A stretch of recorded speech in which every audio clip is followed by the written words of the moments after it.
Good evening everyone, welcome back to the channel. If you are new here, please do subscribe. I'm trying to get to 1,000 subscribers this year, so if you can help me out by getting there, that'd be massively appreciated. If you've clicked this video, you're probably interested in purchasing an Xtrons head unit, such as the one I've got here. Now, I'm going to go through a few things in this video. I'm going to be going through why I purchased this head unit, some of the pros and some of the cons. So the reason why I bought it then was I was looking for an Alpine Halo head unit, which I'm sure some of you have come across while you've been looking at these, and I was waiting for one to come up used on eBay and one never did, and this thing kept popping up at a fraction of the cost over and over again, and eventually I thought, you know what, it's so cheap that maybe I can try it out. If it works out, then great. If it doesn't, then I'll just get an Alpine head unit later on down the line when there's more available. I've now had this head unit for 2 years, and other than the issues I'm going to mention in this video, it's been pretty flawless and I've got no intention of replacing it. So I think the biggest pro of this head unit is that it uses Android software. Now, even if you're an Apple fan, you've got to appreciate that Android software is quite open source, so you can get a lot of stuff on this that you wouldn't normally be able to get on other head units. A great example of this is the ODB monitoring software. I use the Talk app, but I'm sure many other apps will work. Basically, it allows me to check fault codes. It allows me to get live data.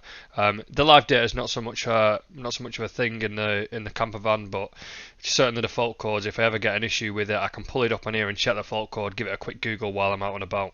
As you can see, it operates just like an Android tablet. It slides along. You can get different stuff on different pages. It's very easy to navigate. You've also got these additional buttons at the bottom left, volume up, volume down, a back button, a return to the screen button and a power button. These can be changed to whatever colour you want to match your vehicle's interior.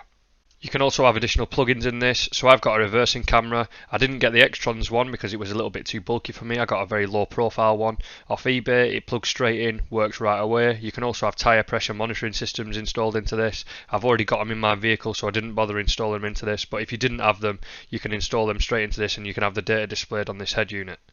So this is your typical home screen. This is what it'll go back to as default. I've got two music apps on this. I've got my Bluetooth and I've got my music that's built into the head unit. The way I use the music that's built into the head unit is I'll connect to my phone via hotspot, or if you had a SIM card you could insert it into the head unit and then you can use your Spotify, your Apple Music, YouTube, that sort of stuff, and Bluetooth just works typically as you would expect on most head units. So I'm going to go into a few of the cons of the head unit now, and the first one is the inbuilt mic. It is absolutely awful. I did plan on installing it and connecting it up to my inbuilt mic of my VW. VW used a proprietary connector. It didn't work out as planned. I couldn't find an adapter at the time, so I ended up just settling for this one. In hindsight, I should have definitely bought an aftermarket one and installed that because it is almost unworkable. Certainly on motorways, you can't hear a thing. Driving slow around town, yeah, you can hear slightly, but it's still very, very poor audio quality.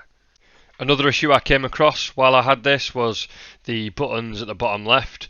They one day just stopped emitting light. Now, I tried everything I could to try and fix that. I did software resets, hard resets, restored it to a previous bit of firmware. Nothing fixed it.